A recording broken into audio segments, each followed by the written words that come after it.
تو ہمارے پشتو کے ایک بہت بڑے شاعر ہیں عبدالرحمن بابا جی، وہ تو یقیناً بہت بڑے شاعر ہیں، صوفی شاعر ہے، اور ان کا مزار اس وقت موجود ہے پشاور میں۔ تو ان کی شاعری جو ہے وہ میں اکثر شوق کے ساتھ پڑھتا ہوں اور سنتا ہوں۔ تو ان کے کلام میں نے پڑھا ہے، تو اس میں ایک سوال ہے جو میں آپ کے سامنے رکھوں گا، لیکن یہ دیکھ لیجیے گا کہ مجھے پشتو نہیں آتی۔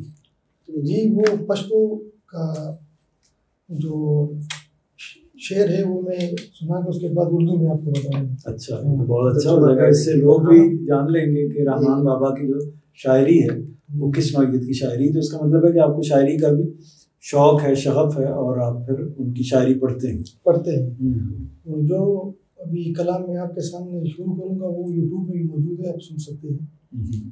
تو اس میں وہ پشتو میں فرماتے ہیں کہ اوریدلی میں نمونہ ہم سلور دی نازل شوی کتابونه هم سلور دی و سلور فرشتو کا لاس نظام دے امامان دی مسلکونه هم سلور دی و سلور بازوگان دے سفر دے جنازے کے تکبیرونه هم سلور دی رحمانوائی دے سلور مرگرتیا کا استاد قبر دیوالونه هم سلور دی۔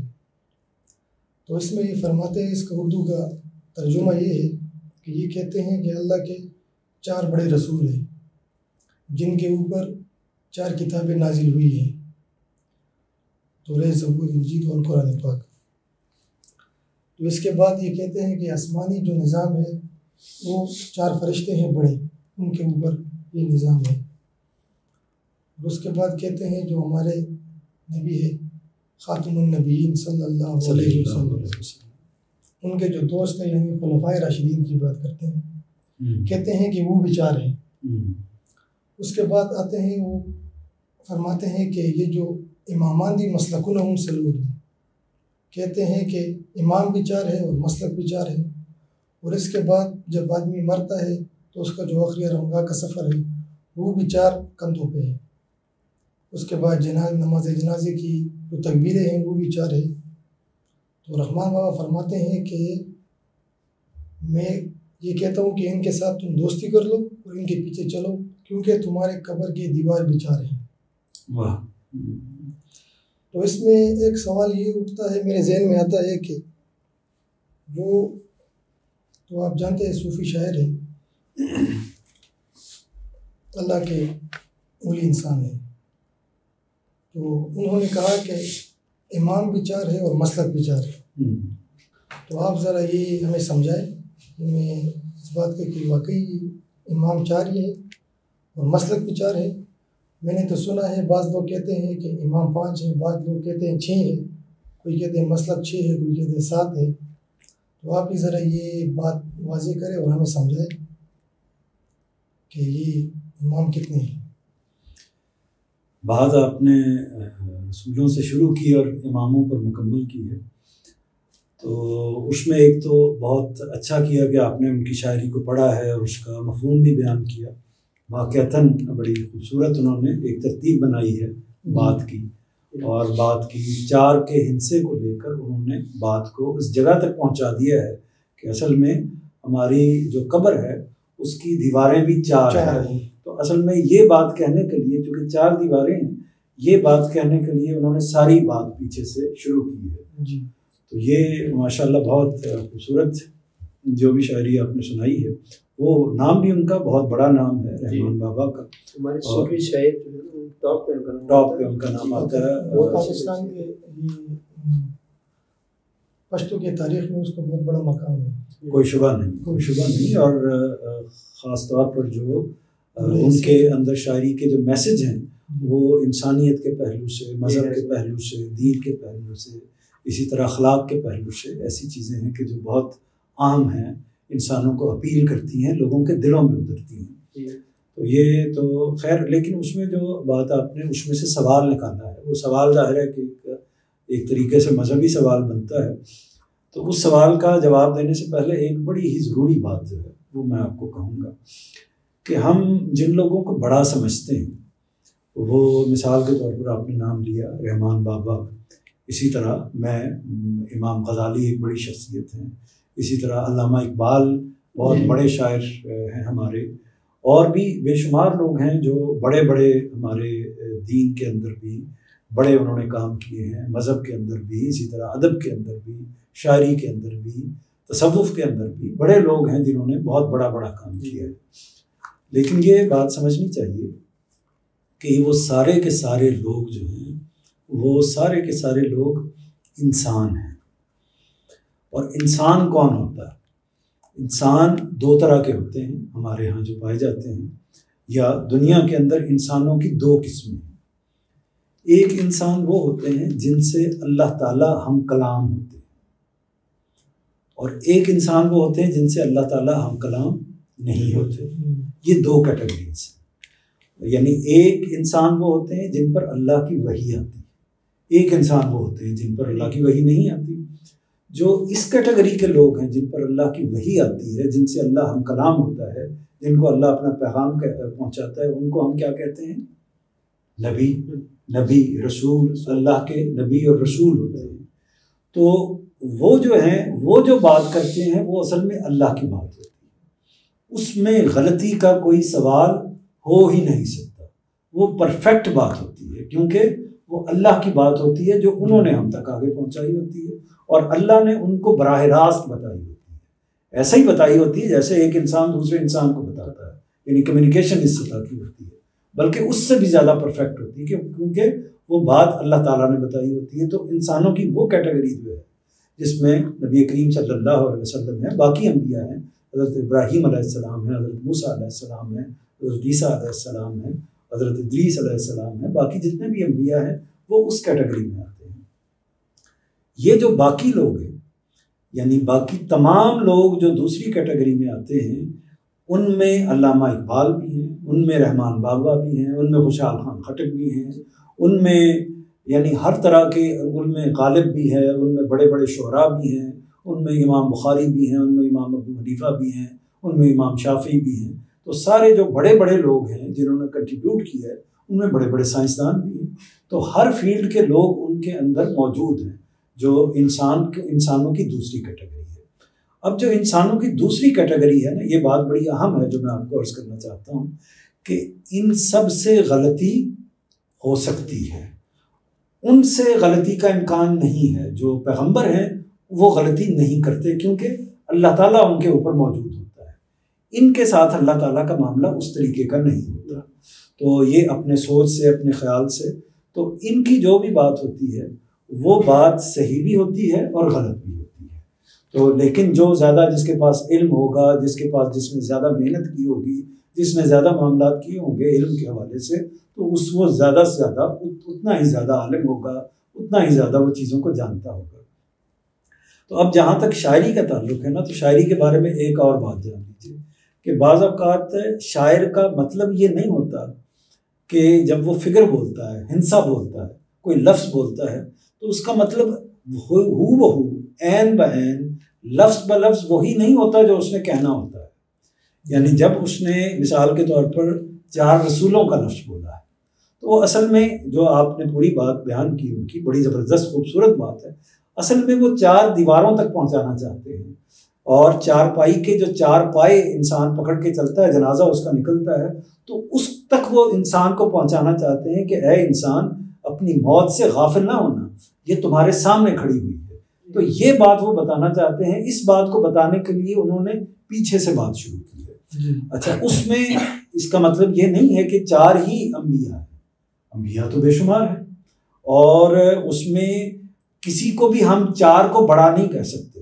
تو وہ بے شمار انبیاء ہیں جن کے مرتبے، جن کی درجے اللہ کے نزدیک کسی کا کسی پہلو سے درجہ ہے، کسی کا کسی پہلو سے درجہ ہے، اور جو رسول ان کے اندر آئے ہیں وہ غیر معمولی رسول آئے ہیں۔ تو اس لیے ہر ایک کا درجہ اپنی اپنی جگہ پر غیر معمولی ہے انبیاء کا۔ اسی طرح جو آگے ہم چلیں تو جیسے کہ بڑے فرشتوں کے نام عزرائیل ہیں، جبرائیل ہیں، اسرافیل ہیں، میکائیل ہیں، یہ 4 فرشتے بڑے فرشتے کہے جاتے ہیں، لیکن یہ ہمارے علم کی حد تک ہے۔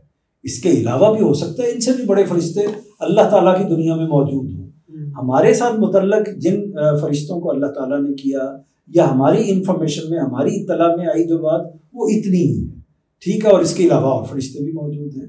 اسی طرح جو آگے اللہ کے برگزیدہ ہستیاں جس کو ہم کہہ سکتے ہیں، جو اللہ کے عبادت گزار بندے ہیں، ان کی بھی بے شمار تعداد میں لوگ ہیں۔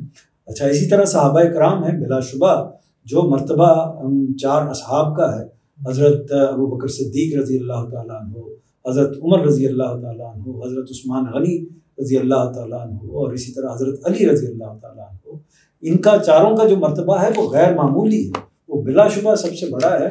لیکن باقی صحابہ بھی غیر معمولی مرتبہ رکھتے ہیں، جیسے کہ عشرہ مبشرہ ہیں جس میں 10 صحابہ آتے ہیں، تو جن کو اللہ تعالیٰ نے نبی اپنے پیغمبر کے ذریعے سے جنت کی بشارت دی ہوئی ہے۔ تو اسی طرح آگے بھی چلتے چلے جائیے۔ تو ایک تو 2 باتیں میں نے اب تک کی گفتگو میں آپ کو سمجھانے کی کوشش کی ہے۔ ایک بات تو یہ کہ انسان 2 طرح کے ہوتے ہیں، ایک انبیاء اور ایک عام انسان۔ تو رحمان بابا، علامہ اقبال، غالب، امام بخاری، امام ابو حنیفہ، یہ دوسری کیٹیگری میں آتے ہیں، یہ دوسرے حصے میں آتے ہیں، ٹھیک۔ اچھا، یہ دوسرے حصے میں آنے والے لوگ کیسے ہوتے ہیں؟ جیسے آپ ہیں، جیسے کوئی اور ہے۔ تو یہ ان میں سے جو لوگ زیادہ محنت کرتے ہیں، زیادہ ہمت لگاتے ہیں، زیادہ اللہ تعالیٰ ان کو توفیق دیتا ہے، یا اللہ تعالیٰ نے ان کو زیادہ صلاحیتیں دی ہوتی ہیں، تو وہ اپنے فیلڈ میں آگے بڑھتے ہیں، اپنا کام کرتے ہیں۔ تو ایک بات میں نے یہ بتائی۔ دوسری بات یہ بتائی کہ رحمان بابا کی جو بات میں سمجھا ہوں، وہ اصل میں 4 کی کوئی تکرار نہیں کرنا چاہتے، وہ اصل میں بات کو لانا چاہتے ہیں قبر تک بات کو پہنچانے کے لیے انہوں نے یہ ساری پچھلی بات کی ہے۔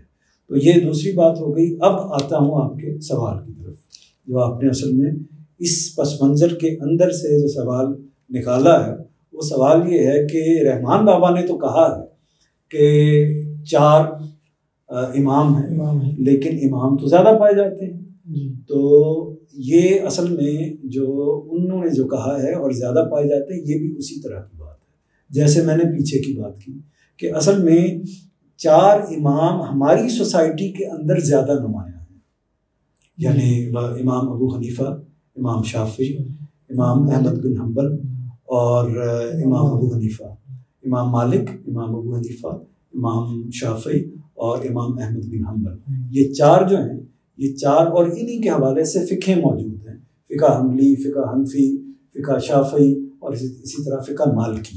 تو ان کے آگے مذہب بن گئے ہیں۔ تو اس وجہ سے یہ 4 امام جو ہیں وہ پرومیننٹ ہو گئے، نمایاں ہو گئے، اور اسی لیے ان کو یہ کہنا شروع کر دیا کہ یہ 4 ہی بڑے امام ہیں۔ کوئی شبہ نہیں کہ یہ بڑے امام ہیں، لیکن انہی کے درجے کے اور امام بھی ان کے زمانے میں بھی پائے جاتے رہے ہیں اور ان کے بعد بھی پائے جاتے رہے ہیں۔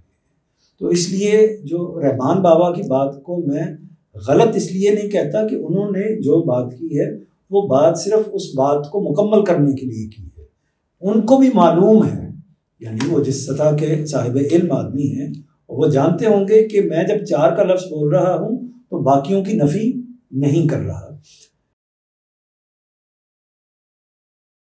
جس طرح ہم نے سواتی نے پوچھا آپ سے کہ 4 امام، اور ہم نے بھی ایسے ہی سنا ہے، اور رحمان بابا نے جس طرح انہوں نے کہا بیان کیا کہ 4 امام جو ہے، تو اکثر جو ہے نا معاشرے میں تو 4 امام ہیں، تو کوئی کہتا ہے کہ جس طرح شافعی ہو گیا ہے کہ ان کے پیچھے چلنا چاہیے، ان کے پیچھے نہیں چلنا چاہیے، اور ان کے پیچھے چلنا چاہیے، ان کے پیچھے نہیں چلنا چاہیے، اور وہ ایک کشمکش جو ہے نا آپس میں جو لگی رہتی ہے کہ یہ ٹھیک نہیں ہے، یہ ٹھیک ہے، اور یہ اچھا۔ پھر ایسے بھی ہے کہ کسی نہ کسی ایک کے پیچھے تو چلنا چاہیے، حتیٰ ہے کہ ایسے نہیں کہ بس وہ اپنا ہی سسٹم ایک بنا لیں اور جی ہمارا ایک اپنا امام ہو گیا، اور یا اپنا ہی وہ جو ہے نا بس ان کا ایک اپنے رائے جو ہے یا اپنے جو ہے نا سسٹم کو بنا لینا کہ جی یہ ہے۔ لیکن آپ کیا کہتے ہیں اس کے بارے میں کہ ہمیں کس کے پیچھے چلنا چاہیے؟ کون سا امام ٹھیک ہے؟ یہ تو ان سے مشکل سوال آپ نے کر دیا جی۔ تو اس میں جو پہلے جو میں نے شروع میں بات کہی تھی نا، اس کو مجھے دوبارہ دہرانا پڑے گا آپ کے اس سوال کے جواب میں۔ جی، وہ بات میں نے یہ کہی تھی کہ انسانوں کی 2 کیٹیگریز، جن کے پیچھے چلنا چاہیے ہمیں، وہ کون سی کیٹیگری ہے؟ وہ تو صرف وہ والی کیٹیگری ہے جس کو پیغمبر رسول ہے، ٹھیک ہے۔ تو ہمیں جن کے پیچھے چلنا چاہیے، جن کی اتباع کرنی چاہیے، جن کی اقتداء کرنی چاہیے، جن کو اپنا پیشوا، جن کو اپنا بڑا، جن کی بات کو لفظ بلفظ ماننا چاہیے، وہ کون ہستی ہیں؟ پیغمبر اسلام، پیغمبر آخر الزمان حضرت محمد صلی اللہ علیہ وسلم، تو ان کی تو ہمیں حرف بہ حرف پیر کرنی ہے، ان کے پیچھے چلنا ہے، آنکھیں بند کر کے پیچھے چلنا ہے، جو وہ کہیں وہ ہمیں قبول ہے، جس سے روکیں اس سے رکنا ہے، اور اگر ہم ان کی بات کو نہیں مانتے، ان کو یہ پوزیشن نہیں دیتے تو ہمارا ایمان ختم، ہمارا اسلام ختم، ہمارے ایمان کی کوئی حیثیت ہی نہیں ہے۔ تو یہ تو ان کا معاملہ ہے، نبی کریم صلی اللہ علیہ وسلم کا معاملہ ہے۔ لیکن جہاں تک باقی لوگوں کا تعلق ہے، باقی سارے لوگ عام لوگ ہیں، ان کو ہم وہ درجہ نہیں دے سکتے، چاہے کوئی بڑے سے بڑی شخصیت ہی کیوں نہ ہو، ہم ان کو وہ درجہ نہیں، ہم کوئی بڑا عالم ہے تو ہم کہیں گے بہت بڑا عالم ہے، کوئی بہت بڑی جس نے کوئی بڑا ادیب ہے، کوئی بڑا شاعر ہے تو ہم کہیں گے بہت بڑا شاعر ہے، کوئی بڑا محدث ہے جس نے حدیث پر کام کیا، ہم کہیں گے بہت بڑا محدث ہے، کوئی اسی طرح بہت بڑا مفسر ہے جس نے قرآن مجید کا ترجمہ کیا، اس کی تشریح کی، اس کی تفسیر کی، تو یہ سارے کے سارے لوگ کیا ہیں؟ یہ اللہ کے رسول نے جو کام پیش کیا اس کے خادم ہیں، یہ خدمت کرنے والے لوگ ہیں۔ تو ان کو امام اس لیے کہا جاتا ہے کہ انہوں نے ایک بڑا کام کیا ہے۔ جو بھی کسی فیلڈ کے اندر بڑا کام کرے، اس فیلڈ کے اندر اس کے لیے امام کا لفظ، امام اصل میں کس کو کہتے ہیں؟ یعنی ہم نمازوں میں جو سامنے کھڑا ہوتا ہے، یعنی جو آپ کے فرنٹ پر کھڑا ہوتا ہے جو شخص، وہ اس کو امام کہتے ہیں۔ اور ان لوگوں کی اہمیت بھی ہمارے لیے کیوں ہے؟ اس لیے ہے کہ انہوں نے رسول اللہ صلی اللہ علیہ وسلم کی بات ہم تک پہنچانے کی کوشش کی ہے۔ اچھا، جب لیکن ہمارے لیے یہ رسول نہیں ہے، یہ پیغمبر نہیں ہے، یہ عام لوگ ہیں، تو ان کی بات کو ہم سنیں گے، ہم سمجھیں گے، اور جو بات ہمیں صحیح لگے گی اس کو قبول کریں گے، جو بات صحیح نہیں لگے گی اس کو قبول نہیں کریں گے۔ تو ہمارے ہاں دو طرح کے، آپ نے بہت اچھا سوال کیا تھا کہ اصل میں جو لوگوں کے اندر یہ کیوں کہا جاتا ہے کسی ایک امام کی پیروی، کسی ایک امام کے پیچھے چلنا ضروری ہے، تو وہ اس وجہ سے کہا جاتا ہے، یہ ایک مصلحت کی وجہ سے کہا جاتا ہے۔ مصلحت یہ ہے کہ جو عام آدمی ہے، وہ عام آدمی نہ کوئی اتنی تعلیم حاصل کر سکتا ہے، نہ اس کی زیادہ انفارمیشن ہوتی ہے، تو اس کو کسی نہ کسی استاد کو، کسی نہ کسی بڑے کو پوچھ کے چلنا چاہیے۔ تو یہ اصل میں کہنے کا مطلب یہ ہے، لیکن یہ بات بڑھتے بڑھتے اس جگہ پر چلی جاتی ہے کہ پھر اصل میں ہم اس کو استاد سے، اس کو معلم سے، اور اس کو کسی یعنی علم دینے والے سے بڑی جگہ دینی شروع کر دیتے ہیں۔ تو یہ رویہ ٹھیک نہیں ہے۔ امام کا مطلب یہ ہے کہ ہم اس کی بات کو سنیں گے، سمجھیں گے، جیسے ہم استاد کی بات کو سنیں گے۔ استاد کی بات کے ساتھ کیا کرتے ہیں؟ ہم استاد کی بات کو یہ نہیں اس جگہ پر نہیں رکھتے کہ ہم اس کی بات کو سنیں گے اور ایسے ہی مانیں گے جیسی وہ کہہ رہا ہے۔ اگر اس کی بات ہمارے دل میں اترے گی تو مانیں گے، نہیں تو نہیں مانیں گے، ایسا ہی ہے نا۔ تو اس کا احترام اپنی جگہ پہ کرتے ہیں، یعنی استاد کا احترام کریں گے، اس کو سلام کریں گے، اس کی عزت کریں گے، سب کچھ کریں گے، لیکن اس کی بات ماننے کے بارے میں ہمارا رویہ یہ ہوگا کہ ہمارا دل، ہماری عقل اگر اس کو تسلیم کرے گی تو اس کو مانیں گے۔ ایک تو یہ بات ہوگی۔ دوسری بات یہ ہے کہ اب کیا ضروری ہے کہ جو امام ابو حنیفہ کی بات ہے، میں نے امام ابو حنیفہ کی ایک بات کو قبول کر لیا، اچھا کیا ضروری ہے کہ میں دوسری بات بھی امام ابو حنیفہ ہی کی قبول کروں؟ کیا میں دوسری بات امام شافعی کی قبول نہیں کر سکتا؟ یہ ایک بڑا سوال ہے ہمارے مذہب کے اندر۔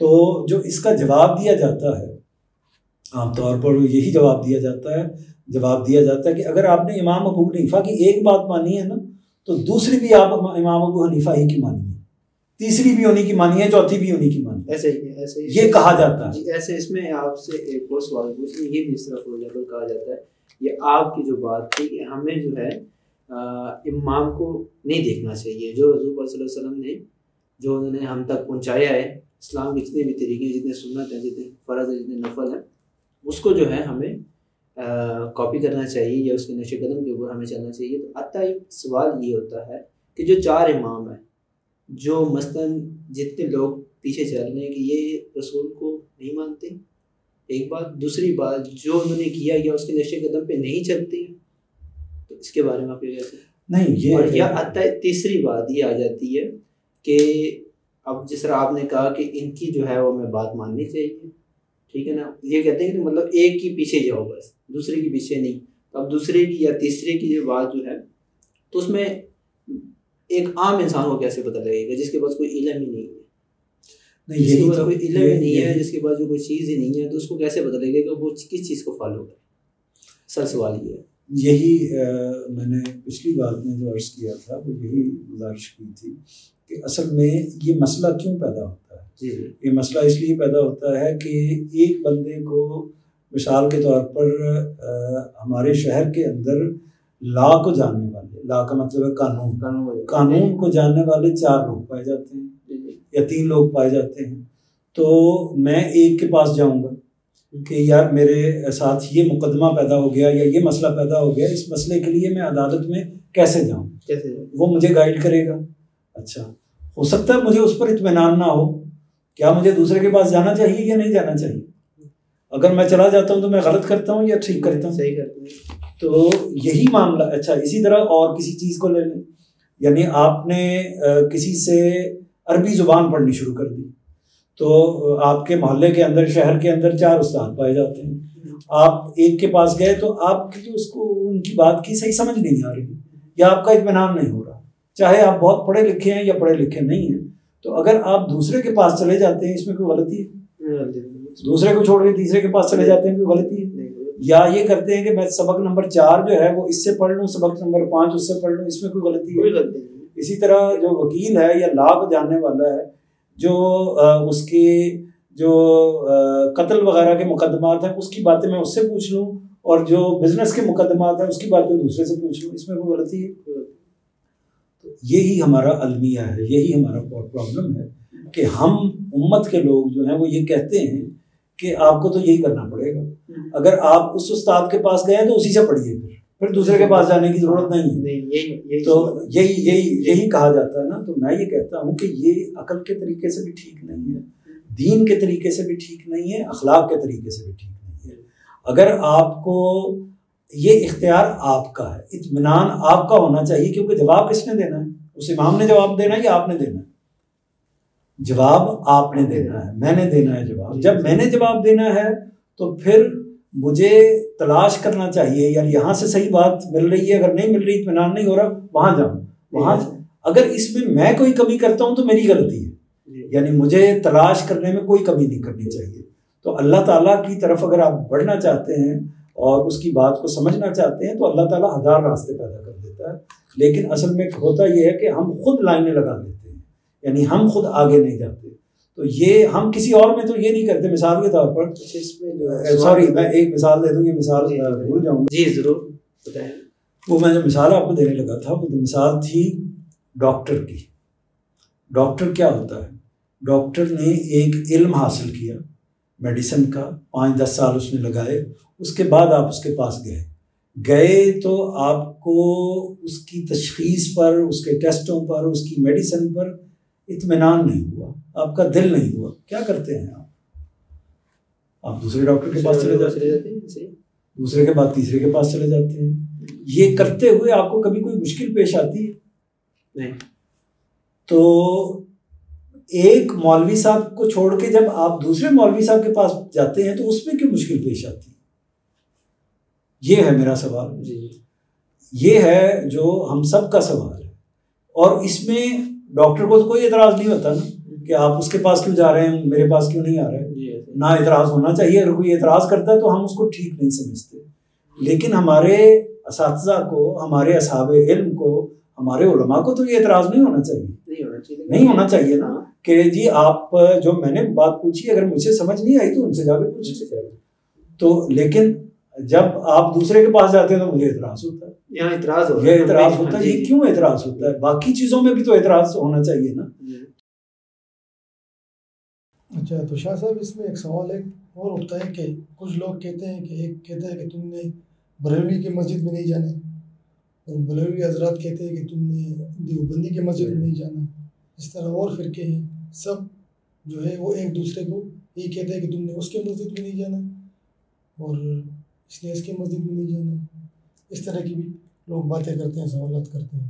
تو آپ کو کیا رائے ہے کہ یعنی کہ نماز پڑھنی ہے وہ چاہے بریلوی کے پیچھے پڑھ لو یا بریلوی حضرات آ جائے دیوبند، علماء دیوبند کے پیچھے پڑھ سکتے ہیں نماز؟ تو زیادہ لوگوں کی خواہش یہ ہوتی ہے کہ وہ جو علماء دیوبند کے پیچھے چلتے ہیں وہ ذرا زور لگاتے ہیں، ان کے پیچھے جاتے ہیں، نماز پڑھتے ہیں. اگر وہ اس کی مسجد تھوڑا دور ہے لیکن وہ دور جائیں گے لیکن جائیں گے ان کے پیچھے. اور جو بریلوی حضرات ہیں وہ بھی ایسے ہی کرتے ہیں، وہ بھی اپنی مسجد کی طرف زور لگاتے ہیں. تو وہ چاہے نزدیک ہو یا دور ہو لیکن اس نے ادھر ہی جا کے نماز پڑھنی ہے. تو یہ آپ ذرا بات واضح کریں کہ ابھی نماز کا ٹائم ہے، جدھر آدمی پہنچ جائے، چاہے وہ بریلویوں کا مسجد ہے یا علماء دیوبند کا ہے، تو ادھر نماز پڑھنا چاہیے. کیا کرنا چاہیے؟ اس میں کوئی فرق ہے یا ثواب کا ہے یا کیا؟ ایک تو پہلے مجھے یہ بتائیے کہ آپ خود ایک مسلمان کے طور پر، آپ کی سوسائٹی میں پرورش ہوئی ہے، آپ مسلمان کے طور پر کیا سمجھتے ہیں کہ کیا ہونا چاہیے؟ یعنی سب لوگوں کو سب مسجدوں میں جانا چاہیے، یا جس فرقے سے اس کا تعلق ہے یا جس نقطہ نظر سے اس کا تعلق ہے اسی میں جانا چاہیے؟ آپ اپنی کیا رائے رکھتے ہیں اس میں؟ میں تو یہ رائے رکھتا ہوں کہ بس نماز کا ٹائم پورا ہے اور آپ کے سامنے مسجد آ گئی، چاہے وہ بریلوی ہے یا علماء دیوبند سے، جو لوگ بھی ہیں ان کے اندر جن کی بھی مسجد ہے، آپ ادھر نماز پڑھ لیں اور نماز پڑھ کے اپنا بس. اگر آپ راستے میں، ویسے تو آدمی گھر میں ہوتا ہے، گاؤں میں ہوتا ہے تو یا اپنے گاؤں میں ہوتا ہے، وہاں تو اتنا مسئلہ نہیں ہوتا، ادھر تو قریبی مسجد ہوتی ہے، کیونکہ جو جس فرقے سے زیادہ تعلق رکھتا ہے تو ادھر ہی لوگ زیادہ ہوتے ہیں تو ادھر ہی نماز پڑھ لیتے ہیں. اگر راستے میں کسی جگہ پہ جا رہے ہیں تو راستے میں بس مسجد دیکھ لیں، نماز پڑھ لیں، نماز کا ٹائم ہے، نماز پڑھ لیں اس کے پیچھے. اور اس کے علاوہ جو اور جو فرقے والے لوگ ہیں تو ان کے مسجد میں نماز ہماری ہوتی ہے.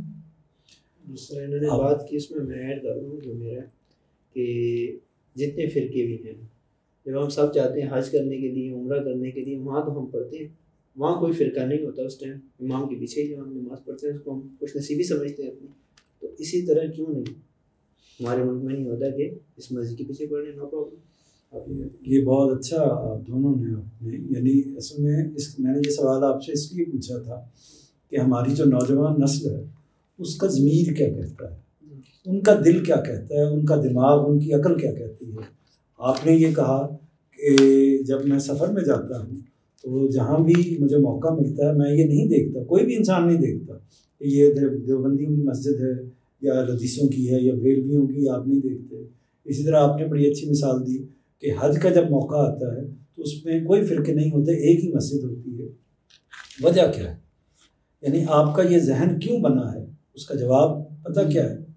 پتہ کیا ہے؟ وہ جواب یہ ہے کہ اصل میں مسجد کس کی ہے؟ مسجد اللہ کی، انشاءاللہ کی. تو مسجد جو ہے وہ پروردگار عالم کا، اللہ تعالیٰ کا گھر ہے. وہ نہ کسی فرقے کی ہے، یا اس کی نسبت مسلمانوں کے ساتھ ہے کہ مسلمانوں کی عبادت گاہ ہے، یا اس کی نسبت اللہ تعالیٰ کے ساتھ ہے. تو یہ دو نسبتیں ہیں. اس کے علاوہ جب تیسری نسبت ہم بناتے ہیں وہ ٹھیک نہیں ہوتی کہ مثلاً یہ فلاں فرقے کی ہے، یہ فلاں فرقے کی. اسی سے اصل میں ہم دیواریں قائم کرتے ہیں. تو اس میں کیسے دیوار قائم ہوتی ہے؟ مثلاً ایک بندہ، یہ مثلاً دیوبندی مکتبہ فکر کے صاحب جو ہیں وہ یہ سمجھتے ہیں کہ میری بات صحیح ہے، تو پھر تو ان کو اپنی بات پر کانفیڈنس ہونا چاہیے. ان کا بندہ جہاں مرضی سے ہو کے آ جائے، اگر ان کی بات میں وزن ہے، ان کی بات صحیح ہے، تو پھر کہیں وہ جا ہی نہیں سکتا، انہی کے پاس رہے گا.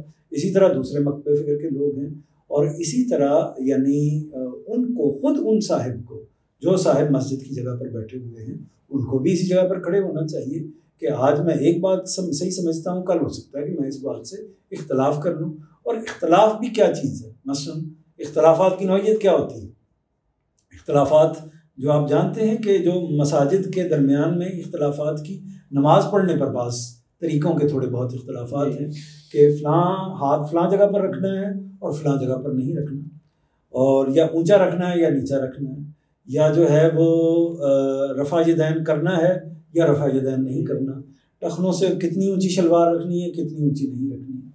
اور یہی اختلافات ہیں. اس کے علاوہ یا آمین جو ہے وہ اونچی آواز سے کہنی ہے یا دھیمی آواز سے کہنی ہے. تو یہ اس نوعیت کے اختلافات ہیں جن کی وجہ سے وہ پھر ہم ایک دوسرے کی مسجدوں کو ترجیح دیتے ہیں یا ایک دوسرے کی مسجدوں کو چھوڑتے ہیں. حالانکہ ان اختلافات کی کوئی حیثیت نہیں ہے. یہ تمام چیزیں جو ہیں وہ دین میں موجود ہیں. نبی کریم صلی اللہ علیہ وسلم نے ہاتھ اٹھا کر بھی نماز دعا مانگی ہے، اور ہاتھ کے یعنی دعا ہاتھ اٹھائے بغیر بھی دعا مانگی ہے. اسی طرح رفع یدین کیا بھی ہے، نہیں بھی کیا ہے، زیادہ تر آپ نہیں کیا کرتے تھے. تو اسی طرح وہ ساری چیزیں ہیں جو روایتوں میں حدیثوں میں موجود ہیں. ان سے بعض لوگوں نے کچھ رائے لے لی ہیں، تو اس رائے کی بنیاد پر آپ کو اگر اس سے اتفاق ہے تو آپ اس کے ساتھ کھڑے ہو جائیں. لیکن یہ جو دیواریں بنانا، یہ لوگوں کو ایک دوسرے سے کاٹنا، اس سے اصل میں آپ کی کمیونیکیشن نہیں ہو سکتی. یعنی آپ اگر روک رہے ہیں دیوبندی کو ادھر جانے سے، تو کیا بریلوی نہیں روکے گا آپ کے پاس آنے سے؟ روکے گا. تو جب بریلوی روکے گا تو اس کا نتیجہ نکلے گا یہ کہ اگر آپ کے پاس حق ہے تو یہ بندہ آپ کے پاس نہیں آئے گا، اور اگر اس کے پاس حق ہے تو آپ والا بندہ ادھر نہیں جائے گا. تو نتیجہ یہ نکلے گا کہ علم جو ہے اس کا تبادلہ نہیں ہو سکے گا، علم جو ہے وہ پھیل نہیں سکے گا، وہ ایک جگہ تک مرتکز ہو کر رہے گا. تو اس رویے کو جیسے کہ آپ نے محسوس کیا ہے، میں آپ سب لوگ وہ ہیں جو اسی پس منظر سے نکلے ہوئے ہیں، انہی مسجدوں سے، انہی محلوں سے، انہی جگہوں سے نکلے ہوئے ہیں. لیکن ہمارے اندر شعور پیدا ہوا اور ہم نے اپنے دل سے پوچھا تو ہمیں یہ بات ٹھیک نہیں لگی. تو ہمارے اہل علم کو بھی سوچنا چاہیے اور غور کرنا چاہیے کہ وہ بھی اپنے اس رویے میں تبدیلی کریں، اور تبدیلی کر کے لوگوں کو آزاد کریں، اور وہ کہیں کہ جی آپ وہاں پڑھیں، میری بات سنیں، اس کی بات سنیں. کوئی دین ایسی چیز نہیں ہے کہ وہ چھپا کے رکھنے کی چیز ہو اور اس پر قبضہ کرنے کی چیز ہو. وہ اوپن چیز ہے، اور وہ کوئی ایسی چیز نہیں ہے کہ جس کو کوئی خراب کر سکتا ہے.